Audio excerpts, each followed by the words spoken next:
शहर में एक परिवार रहता था जिसमें चीनी अपने मम्मी पापा के साथ रहता था। चीनी को मीठी चीजें खाना बहुत पसंद था। वो हमेशा चॉकलेट, टॉफी, आइसक्रीम और केक खाता रहता था। उसके मम्मी पापा उसकी इस आदत से बहुत परेशान रहते थे। एक दिन, चीनी, तुम्हें मीठी चीजें ज्यादा नहीं खानी चाहिए, इससे तुम्हारे दांत खराब हो जाएंगे। अरे पापा, ये सब तो कहने की बातें हैं, ऐसा कुछ नहीं होता। मेरे दोस्त भी तो कितनी मीठी चीजें खाते हैं, उनके दांतों को तो कुछ नहीं हुआ। चल रहने दे बेटा, अभी तुझे हमारी बातें बकवास लग रही होंगी, पर जब तेरे दांत सड़ेंगे ना तब तुझे पता चलेगा। हाँ हाँ मम्मी, मुझे कोई चिंता नहीं है। एक दिन जब चीनी स्कूल में लंच कर रहा था तो जैसे ही उसने सैंडविच की पहली बाइट ली, उसके दांत में दर्द होने लगा।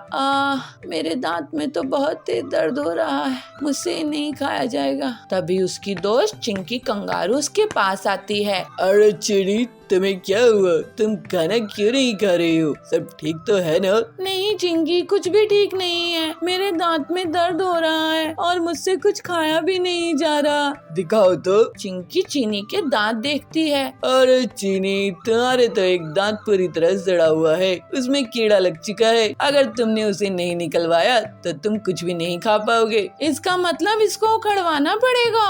हाँ, तुम्हें डेंटिस्ट के पास जाना होगा, वही इसे रिमूव करेंगे। लेकिन चिंकी, मैं दांत के बगैर कैसे खाना खा पाऊंगा? दूसरी साइड से खा लेना। और वैसे भी कुछ दिनों में तुम्हारा नया दांत आ जाएगा, ये तो तुम्हारे दूध के दांत है ना। चीनी को दांत में बहुत दर्द हो रहा था। उससे ना तो कुछ खाया जा रहा था और ना ही बोला जा रहा था। साथ ही उसकी सूजन भी बढ़ती जा रही थी। दोपहर को जब वो घर जाता है तो उसकी मम्मी उससे कहती है, चीनी, ये लो, तुम्हारे पसंद का गाजर का हलवा बनाया है आज मैंने, और देखो इसमें मैंने ड्राई फ्रूट्स भी डाले हैं, तुम्हें पसंद है ना? ये लो खा लो। चीनी हलवा नहीं खाता और अपना मुंह दूसरी तरफ कर लेता है। ये देख मम्मी उससे पूछती है, क्या हुआ चीनी, तुम्हें तो ये बहुत पसंद है ना? मम्मी, पसंद तो है, लेकिन मेरे दांत में बहुत तेज दर्द हो रहा है, इसलिए मुझसे कुछ नहीं खाया जा रहा। अच्छा, दिखाओ तो जरा। मम्मी चीनी का सड़ा हुआ दांत देखती है। मैं कहती थी ना कि ज्यादा मीठा मत खाया करो। लो अब देखो, सड़ गया ना दांत। मम्मी, आप हंस रही हो और यहाँ मुझे बहुत दर्द हो रहा है, कुछ तो करो ना मम्मी। अब तो तुम्हें डेंटिस्ट के पास ही लेकर जाना होगा। नहीं मम्मी, मैं उनके पास नहीं जाऊंगा, बहुत दर्द होगा। ये जो दर्द हो रहा है इससे तो कम ही होगा, बाकी तुम्हारी मर्जी। रात को फिर मत कहना कि नींद नहीं आ रही दर्द के कारण। चीनी का दर्द बढ़ता जा रहा था, इसलिए वो डेंटिस्ट के पास जाने के लिए मान जाता है और अपनी मम्मी के साथ डेंटिस्ट के क्लिनिक चला जाता है, जहाँ डेंटिस्ट उसका सड़ा हुआ दांत निकाल देते हैं। बच्चे, आपका खराब दांत हमने निकाल लिया है, लेकिन आपको मीठा कम न खाना करना पड़ेगा। बाकी आपके दांत सड़ रहे हैं, अगर आपने चॉकलेट खाना नहीं छोड़ा तो आपके सारे दांत खराब हो जाएंगे। ठीक है डॉक्टर, मैं आपसे चॉकलेट नहीं खाऊंगा। चीनी अब मीठा खाना कम कर देता है क्योंकि वो उसके साइड इफेक्ट जान चुका था। तो बच्चों, आप क्या करते हो? आप भी चीनी की तरह चॉकलेट, आइसक्रीम और केक बहुत खाते हो? चुलबुल नगर के गांव में सुंदरी बहुत घमंडी और अमीर जमींदारिन थी। वो गरीब लोगों को ब्याज पे पैसे उधार देती थी और जब गरीब उसे उधार के पैसे लौटा नहीं पाते थे तो वो उनकी जमीन को हड़प लेती थी। ऐसे ही एक दिन बबली उसके पास पैसे उधार लेने के लिए जाती है। सुंदरी सेठानी, आप मुझे 1 लाख उधार दोगी क्या? मैं आपको अगले साल वापस कर दूंगी। मुझे कैसे पता कि तुम मुझे पैसे वापस कर दोगी? तुम कौन हो? मैं तो तुम्हें नहीं जानती हूँ। मैं यही इसी जंगल में रहती हूँ। सेठानी जी, गरीब किसान हूँ, छोटी सी जमीन है मेरी। अच्छा, तो तुम मुझे अपनी जमीन गिरवी रख दो, मैं तुम्हें पैसे उधार दे दूंगी। वैसे कितनी बड़ी जमीन है तुम्हारी? मेरी 10 एकड़ की जमीन है, आप गिरवी रख लो। ठीक है, यहाँ अंगूठा लगाकर पैसे ले जाओ, लेकिन याद रखना, पैसे नहीं चुकाए तो जमीन मेरी। फिर बबली उन पैसों से खाद और दवाइयाँ लाती है और खेत में दिन रात बहुत मेहनत करके फसल उगाती है। इस बार उसकी अच्छी फसल हुई थी। ऐसे ही एक दिन सुंदरी उसके खेत के पास से निकल रही थी। तभी उसकी नजर बबली की खेत में जाती है। अरे वो टिल्लू, कहाँ घूम रहा है? ये बता कि ये खेत किसका है जिसमें इतनी बढ़िया फसल उगी है? सेठानी जी, ये खेत बबली का है। उसी बबली का जिसने मुझसे पैसे उधार लिए हैं। अरे वाह, इसका मतलब ये जमीन और ये फसल और इसका मुनाफा मेरा हुआ। फिर सुंदरी बबली से मिलती है। क्यों बबली, इस बार तो तुम्हारी फसल बहुत अच्छी हुई है, लगता है बहुत मेहनत करी हो। जी सुंदरी जी, मैं फसल बेचकर आपका उधार लौटा दूंगी। उसके बाद घर में बेटी भी है, उसकी शादी भी करनी है। ठीक है, ब्याज मिलाकर 3 लाख दे देना। क्या? लेकिन मैंने तो बस 1 लाख ही उधार लिए थे सेठानी जी। हाँ तो ब्याज चढ़ा के और 2 लाख हो गए हैं। तुम अनपढ़ गंवार लोग कुछ नहीं समझते। ये तो अन्याय है सुंदरी जी। फालतू की बात मत कर, नहीं तो मैं तुझे घर में भी नहीं रहने दूंगी। मैं आपके पैसे नहीं चुका पाऊंगी। नहीं, आप मेरी जमीन ही रख लो। शाम में बबली अपने घर आई और अपनी बेटी पीलू को रोते रोते सब कुछ बता दी। मैं उस लालची सेठानी को देखती हूँ, वो अपने आप को क्या समझती है। आप चिंता मत करो माँ, अब मैं उससे सभी चिड़ियों की हड़पी हुई जमीन वापस करवाऊंगी। पीलू अपनी सहेली हरी के साथ एक प्लान बनाती है। दोनों सहेलियां एक छोटी सी खेत की जमीन में एक नकली पेड़ लगाती है और फिर उस पेड़ को लाल रंग से रंग देती है। फिर वो दोनों उसकी डालियों में सोने, चांदी, डायमंड्स के गहने चिपका देती है, जिससे ऐसा लगता है कि वो गहने उसी पेड़ के फल हो। अब आएगा मजा, लालची सुंदरी कैसे फंसेगी देखना। इसके बाद पीलू चिड़िया हरी तोती के साथ जानबूझकर सुंदरी के पीछे जोर जोर से बातें करती है। अरे तूने देखी क्या उस लाल पेड़ को जो उस खेत में उगा है? उसमें से फल की जगह गहने उग रहे हैं। नहीं तो चल दिखा मुझे। ये सुनकर सुंदरी पीलू और हरी के पीछा करने लगती है। जब वो दोनों खेत पहुंचते हैं तो अरे क्या ये असली सोने जवाहरात है? सेठानी जी, आप कब आ गई यहाँ? खैर हमने तो हीरे जवाहरात कभी नहीं देखे हैं, आप खुद ही देख लो कि सोना चांदी हीरा असली है कि नहीं। वैसे सेठानी जी आपको बता दूं कि कल बहुत बड़े जमींदार आ रहे हैं जो इस जमीन को खरीद लेंगे, इसके साथ ये पेड़ भी। ऐसा क्या? तो एक बार मुझे इसके गहने दिखाओ। फिर पीलू और हरी तोती गहने दिखाते हैं। अरे ये तो सही में हीरे हैं, हीरे। चलो अच्छी बात है, अब हम ये जमीन उस शहर वाले सेठ को बेच देंगे। नहीं, ये जमीन तो मुझे चाहिए। लेकिन आपके पास इतने पैसे हैं क्या सेठानी जी? अरे पीलू, तुम गरीब लोग गरीब ही सोचोगे। इसके लिए तो मैं अपनी पूरी जमीन जायदाद बेच दूंगी, लेकिन मैं इस पेड़ की जमीन को खरीद के ही रहूंगी। ठीक है, तो फिर सौदा पक्का। आपकी पूरी संपत्ति के बदले में ये जमीन। ये लीजिए इस जमीन के कागजात, लेकिन पहले आप अपनी संपत्ति के कागज मेरे नाम कर दीजिए। फिर सुंदरी अपनी पूरी संपत्ति, जमीन, जायदाद, गाड़ियाँ, हवेली पीलू के नाम कर देती है और उस छोटी से पेड़ वाली जमीन को बदले में ले लेती है। अगले दिन कुछ लोग उस पेड़ के पास इकट्ठा होते हैं। क्यों गरीब लोग, कैसा लगा मेरा ये गहनों का पेड़? जरा हमें भी दिखाना गहने सेठानी जी। ये देखो। फिर सुंदरी उन्हें गहने दिखाती है। तभी टिल्लू के बगल में खड़े हुए पक्षी के हाथ से उस हार में पानी गिर जाता है और उसका सुनहरा रंग मिट जाता है। अरे ये क्या, पीलू मुझे लूट ली, बर्बाद कर दी। ये तो नकली लोहे की चेन है जिस पर सोने का नकली रंग लगा हुआ था।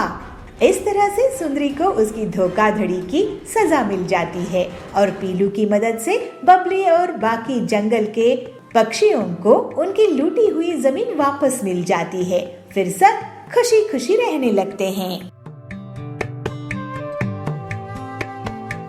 बंसीपुर गांव में बबलू अपनी पत्नी पीलू के साथ रहता था। बबलू बहुत ही मेहनती था।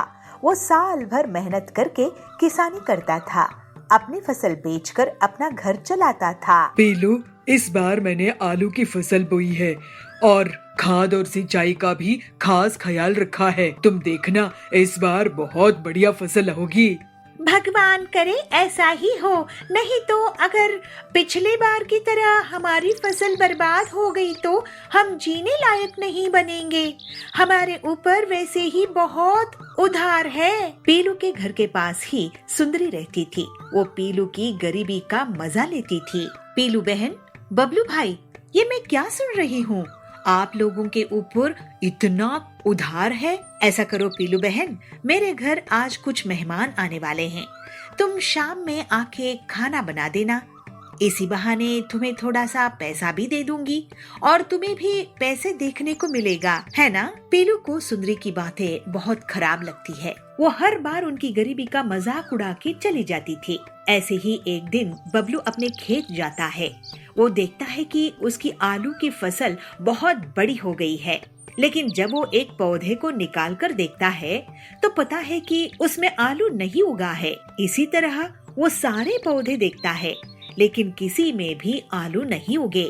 बबलू उदास होकर अपने खेत में बैठ जाता है। मेरे खेत में आलू क्यों नहीं उगे?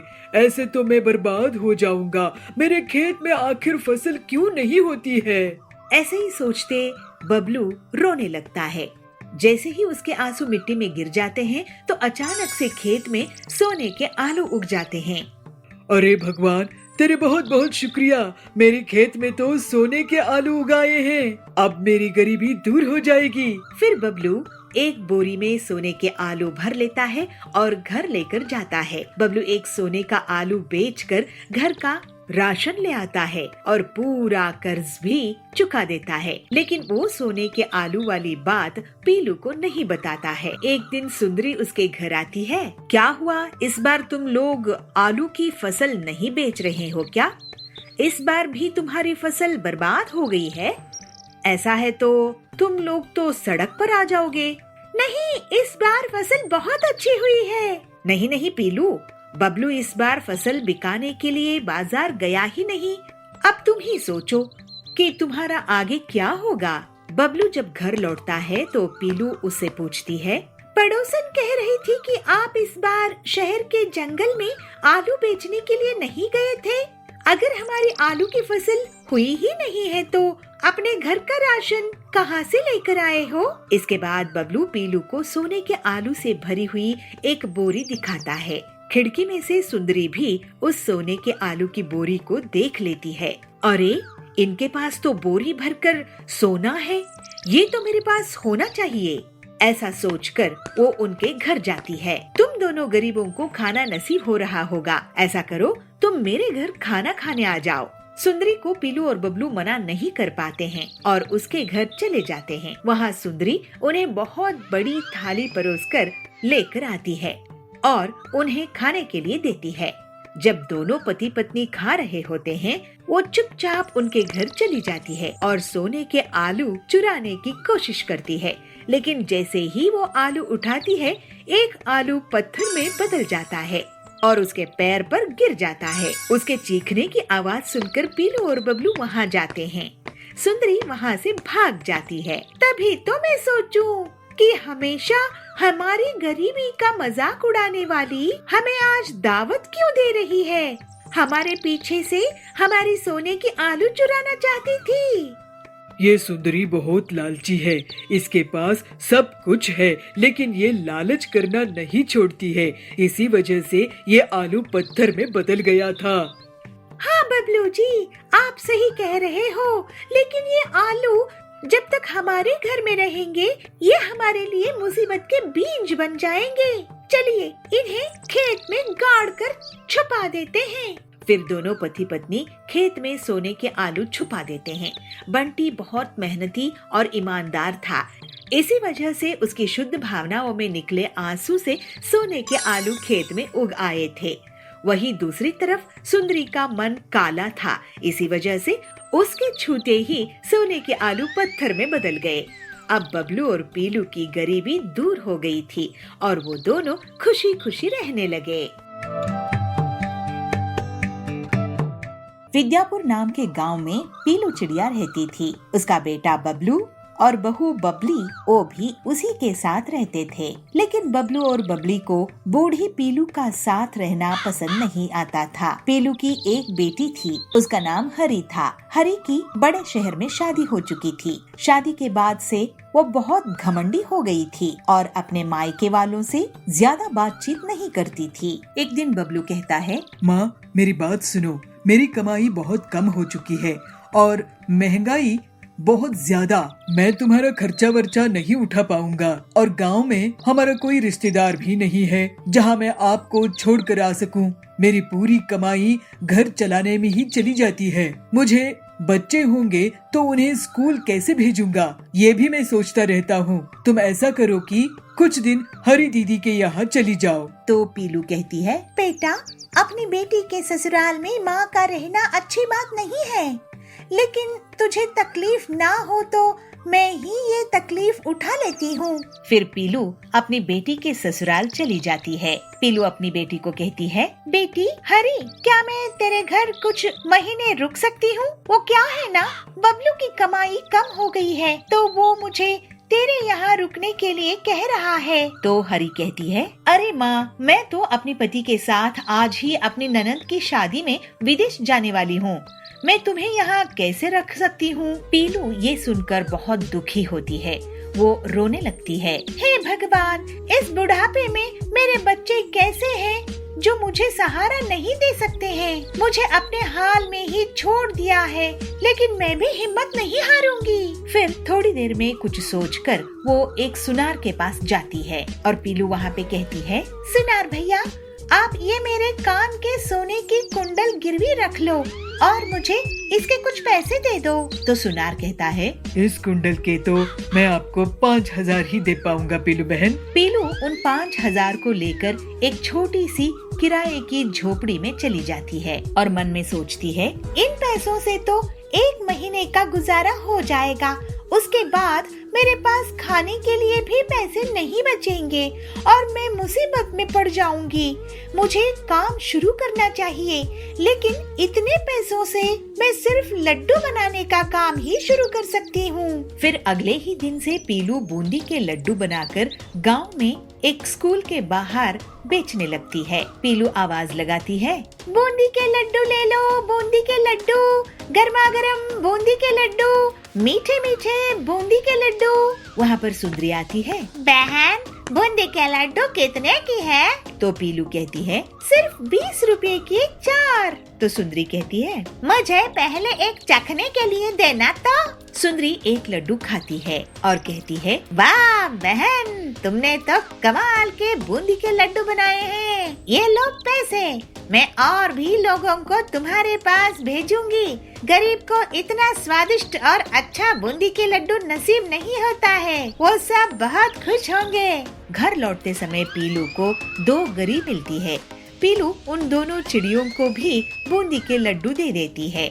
इस तरह से जल्दी ही पीलू की दुकान चल पड़ती है और उसके पास इतने ग्राहक आते हैं कि वो अकेले काम नहीं कर सकती थी। पीलू रोज बूंदी के लड्डू बनाती और 2 बूंदी के लड्डू उन गरीब चिड़ियों को दे देती थी। तभी वहाँ पे सुंदरी आती है और कहती है, सुनो पीलू चिड़िया, मैं इस स्कूल की प्रिंसिपल हूँ। स्कूल में रिपब्लिक डे सेलिब्रेशन होगा, आप हमारे स्कूल के लिए 500 लड्डू का ऑर्डर ले लो। ये सुनकर पीलू बहुत खुश हो जाती है और मन में कहती है, अब रिपब्लिक डे आने वाला है, बूंदी लड्डू लोगों को बहुत पसंद आ रहे हैं, लेकिन अब मुझे और भी लोग चाहिए, क्यों ना मैं उन गरीब चिड़ियों को काम पर लगा लूं। पीलू उन चिड़ियों से कहती है, सुनो, तुम दोनों यहाँ पर भीख मांगती हो, मैं तुम्हें एक काम दे सकती हूँ अपनी दुकान में, अगर तुम करना चाहो तो लवली कहती है, बहन मेरा नाम लवली है, मैं एक अमीर घर से थी, लेकिन मेरे बच्चों ने मुझे घर से निकाल दिया तो मैं यहाँ हूँ। तब और एक चिड़िया कोयल कहती है, मैं भी अच्छे घर से थी बहन, मेरी भी यही कहानी है, हम तुम्हारे साथ काम करेंगे और मेहनत से पैसे कमाएंगे। ये सुनकर पीलू बहुत खुश हो जाती है और फिर तीनों चिड़िया मिलकर रिपब्लिक डे के लिए लड्डू बनाने का काम शुरू कर देते हैं। ऐसे ही एक दिन पीलू का बेटा उसकी दुकान में आता है। माँ, तुम तो बहुत मेहनती हो, मुझे माफ कर दो माँ। हम जवान लोगों के रहते तुम्हें इतनी परेशानी उठाने की कोई जरूरत नहीं है। मुझे माफ कर दो ना, तुम्हारा ख्याल नहीं रख पाया मैं। तुम्हें किस हाल में छोड़ दिया था। मैं अब तुम्हारी दुकान में काम करूँगा। तो पीलू कहती है, बेटा अब मेरे रिपब्लिक डे के लिए बूंदी के लड्डू बना रही हूँ, तू जाकर और भी स्कूल से ऑर्डर ले आ। फिर उस दिन बबलू दूसरे स्कूल से लड्डू के ऑर्डर ले आता है और उसकी पत्नी भी पीलू के काम में हाथ बटाने लगती है और पूरी ईमानदारी से वो दोनों पीलू की सेवा करने लगते हैं। जल्दी ही पीलू सभी की मदद से सभी स्कूलों का ऑर्डर पूरा कर देती है और रिपब्लिक डे में सुंदरी उसे स्पेशल मेडल भी देती है, जिससे पीलू और उसका परिवार बहुत खुश हो जाता है। इस तरह से पीलू अब अपने परिवार में खुशी खुशी रहने लगती है। रॉकी नाम का एक भालू अपनी पत्नी और बच्चों के साथ रहता था। रॉकी भालू अपने बच्चों को पढ़ाने के लिए अपने इलाके के सबसे अच्छे स्कूल में भेजता था। स्कूल में बच्चों को बहुत कुछ सिखाया जाता था, स्पोर्ट्स एक्टिविटी, फूड एक्टिविटी और भी बहुत कुछ। टुन्नू खरगोश और पीहू लोमड़ी दोनों अपने अपने स्कूल के लिए निकल जाते हैं। भाई, आज हमारा स्पोर्ट्स का पीरियड है ना, तो क्या आपने अपने स्पोर्ट्स शूज ले रख लिए हैं? कल सर ने आपसे कहा था ना, अगली बार जब स्कूल में आओगे तो अपने शूज के साथ आना, वरना वे तुम्हें क्लास से निकाल देंगे। पीहू, तुम फिक्र मत करो, आज मैंने अपने शूज लेकर आया हूँ। आज सर मुझे क्लास से बाहर नहीं निकालने वाले हैं। चलो अब जल्दी से स्कूल चले, वरना लेट हो जाने की वजह से शायद हमें वो जरूर निकाल देंगे। हाँ भाई, जल्दी चलो। वे जल्दी जल्दी भागकर स्कूल समय पर पहुँच जाते हैं। अपनी क्लास में जाकर टुन्नू आज बहुत खुश था कि आज वह अपने स्पोर्ट शूज लेकर आया है और सर आज उसे इस बात के लिए नहीं डांटेंगे कि तभी क्लास में मैडम सोना बिल्ली आती है और बच्चों से कहती है, म्याऊ। बच्चों, आज तुम्हारे स्पोर्ट्स टीचर किसी काम से बाहर गए हैं, इसलिए आज वे तुम्हारी क्लास नहीं ले पाएंगे। मैं आज तुम्हारी क्लास लूंगी और आज मैं तुम्हें फूड की क्लास दूंगी। फूड की क्लास? मगर मैम, इसमें आप क्या सिखाओगे हमें? आज बच्चों, मैं तुम्हें कुछ बनाना सिखाऊंगी जो आपके बहुत काम आएगा। अगर आपकी मम्मी किसी काम से बाहर गई हो तो आप खुद बनाकर उसे खा सकते हो और आप सभी को वे बहुत टेस्टी लगेगा। मगर मैडम, आप हमें क्या सिखाओगे? मैं आप सभी को सैंडविच बनाना सिखाऊंगी। सैंडविच बनाना बहुत आसान होता है। सैंडविच बनाना फिर तो मजा आ जाएगा, क्योंकि मुझे बहुत पसंद है। तो बच्चों, अब जल्दी से शुरू करते हैं। बच्चों, सबसे पहले हमें जो सामान चाहिए होगा वो है ब्रेड, प्याज, टमाटर, शिमला मिर्च, पत्ता गोभी और चटपटा मसाला। और हाँ, नमक तुम अपने स्वाद अनुसार डाल सकते हो। और हाँ बच्चों, टोमेटो सॉस भी, क्योंकि उसके बिना तो मजा आएगा ही नहीं। मगर मैडम, आपने चीज के बारे में तो बोला ही नहीं। बिना चीज के सैंडविच में क्या मजा आएगा? नहीं टुन्नू, ये एक हेल्दी सैंडविच है, इसलिए हम इसमें कुछ भी ऐसा सामान नहीं डालेंगे जिससे हमारी हेल्थ पर बुरा असर पड़े। चलो अब मैं तुम्हें बनाना सिखाती हूँ। जी मैम। सबसे पहले आपको ब्रेड लेना है, उस पर टमाटर, प्याज, शिमला मिर्च, उसके बाद पत्ता गोभी, उसके बाद ही मसाला और थोड़ी सी नमक, और फिर इसे ब्रेड से ऊपर से बंद कर दो और फिर इस पर टोमेटो सॉस लगाकर आप इसे खा सकते हो। सभी बच्चे मैडम की रेसिपी अपनी अपनी कॉपी में लिख लेते हैं। सभी बच्चे अच्छे से समझ गए होंगे ना? अब आप अपने घर जाकर अपने मम्मी पापा को ही ये बनाकर खिला सकते हो। लेकिन बच्चों, ये बनाते वक्त अपना ध्यान रखना, किचन में कोई भी ऐसा वैसा सामान नहीं उठाना, ठीक है? थोड़ी देर में स्कूल की छुट्टी हो जाती है और सभी अपने अपने घर चले जाते हैं। टुन्नू और पीहू भी अपने घर आ जाते हैं। बच्चों, जल्दी से मुँह हाथ धुल लो, मैं तुम्हारे लिए खाना लगा देती हूँ। नहीं मम्मी, आज आप हमारे लिए कुछ नहीं बनाओगे। तभी वहाँ पर उनके पापा रॉकी भालू आ जाते हैं और वे ये सुनकर कहते हैं, क्या हुआ बच्चों, रोज तो तुम घर आते ही खाना मांगते हो, आज तुम्हें कुछ बदले बदले से लग रहे हो। ऐसा कुछ भी नहीं है पापा। टुन्नू और पीहू दोनों मुंह हाथ धोकर किचन में जाते हैं और सैंडविच बनाने लग जाते हैं। दोनों जैसा जैसा मैडम ने बताया था वैसा ही बनाने लग जाते हैं और कुछ देर बाद बाहर आते हैं। पापा, मम्मी, आज हमने आपके लिए कुछ बनाया है। आज मैडम ने हमें स्कूल में ही बनाना सिखाया था। अच्छा, तभी आज तुम बदले बदले लग रहे थे। मम्मी, ये सैंडविच आपके लिए और पापा ये आपके लिए। पीहू अपने मम्मी पापा को सैंडविच दे देती है। दोनों उसे खाते हैं। अरे वाह बच्चों, ये तो बहुत ही अच्छा बनाया है तुमने। आज मुझे तुम पर बहुत गर्व हो रहा है मेरे बच्चों। पापा की ऐसी बातें सुनकर दोनों मुस्कुरा देते हैं।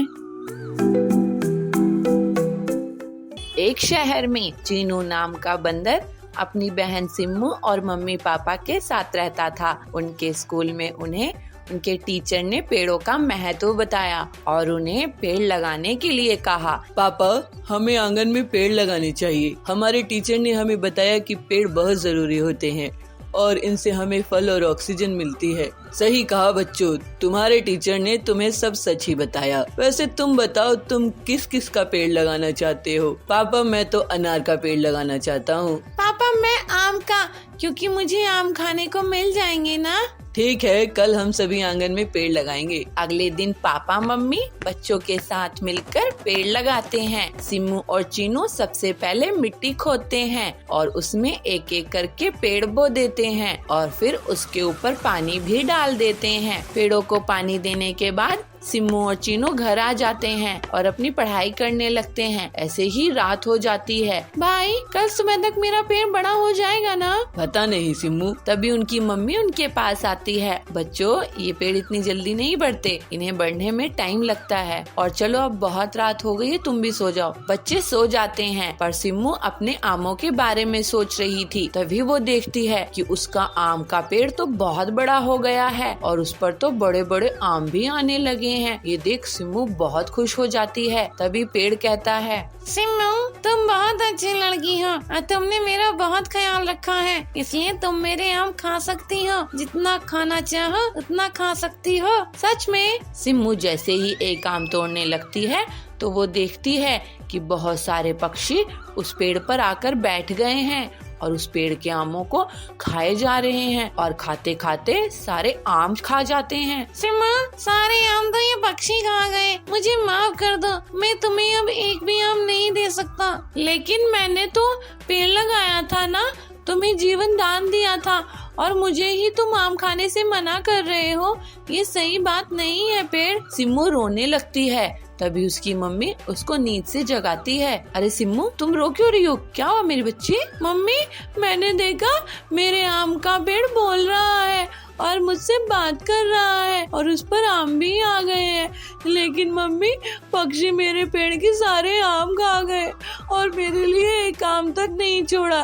ये गलत बात है ना मम्मी? लेकिन बेटी, तुम्हारे पेड़ पर तो कोई आम नहीं आए और ना ही किसी ने तुम्हारे आम खाए हैं। और बेटी, पेड़ कभी बात नहीं करते। चलो आओ, जल्दी से तैयार हो जाओ। सिम्मू खिड़की के बाहर झांकती है तो देखती है कि उसका पेड़ तो छोटा ही है। इसका मतलब उसने जो कुछ भी देखा था वो सब सपना था। लेकिन सिम्मू अपने पेड़ का बहुत ख्याल रखती है और उसके पास बैठकर उससे बातें भी करती है।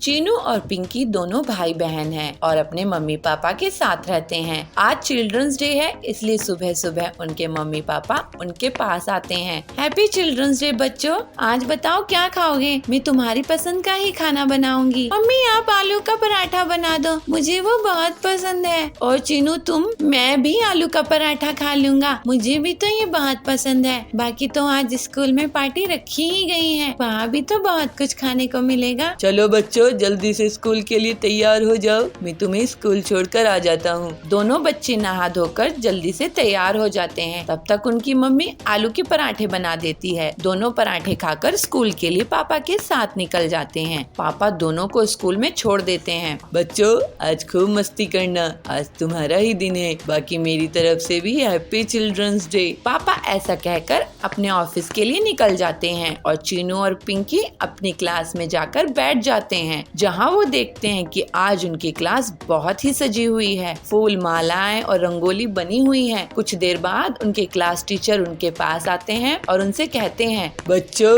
Happy children's day. आज आपको जो करना है आप वो कर सकते हैं, आप पर कोई बंदिश नहीं है। वैसे बच्चों, कोई मुझे बताएगा कि हम चिल्ड्रंस डे क्यों मनाते हैं? तभी पिंकी अपना हाथ खड़ा करती है और कहती है, सर, हम चिल्ड्रंस डे इसलिए मनाते हैं क्योंकि आज हमारे पूर्व प्रधानमंत्री पंडित जवाहरलाल नेहरू जी की जयंती उत्सव है और उन्हें क्योंकि बच्चे बहुत प्यारे थे तो आज के दिन चिल्ड्रंस डे मनाया जाता है। गुड पिंकी। इसके बाद क्लास टीचर वहाँ से चले जाते हैं और सभी बच्चे ग्राउंड में जाकर खेलने लगते हैं। कोई क्रिकेट खेलने लगता है तो कोई बैडमिंटन तो कोई फुटबॉल। आज सभी बच्चे बहुत खुश थे। पिंकी और चीनू भी बैडमिंटन खेल रहे थे। तभी पिंकी की नजर स्कूल के बाहर खड़े 2 गरीब बच्चों पर जाती है, जिनके कंधों पर थैले लदे हुए थे और उनके कपड़े फटे हुए थे, जो उन्हें बड़ी आस भरी नजरों से देख रहे थे। पिंकी को उन पर बहुत दया आती है, इसलिए वो उनके पास जाती है और कहती है, तुम भी हमारे साथ खेलना चाहोगे?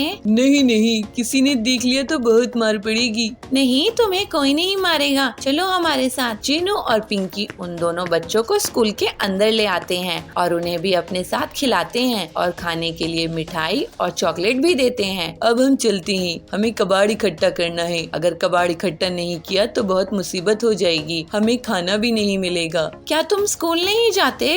हम बहुत गरीब हैं, स्कूल की फीस बहुत महंगी होती है जो हमारे माँ बाप नहीं भर सकते। तभी उन बच्चों पर गार्ड की नजर पड़ती है और वो उन्हें स्कूल से बाहर निकालने लगता है। चलो चलो निकलो यहाँ से, पता नहीं कहाँ से आ जाते हैं। 2 मिनट के लिए नजर क्या हटी, तुम तो अंदर ही घुस गए। चलो निकलो यहाँ से। गार्ड अंकल, इन्हें मत निकालो ना, ये हमारे साथ खेल रहे हैं, इन्हें खेलने दो।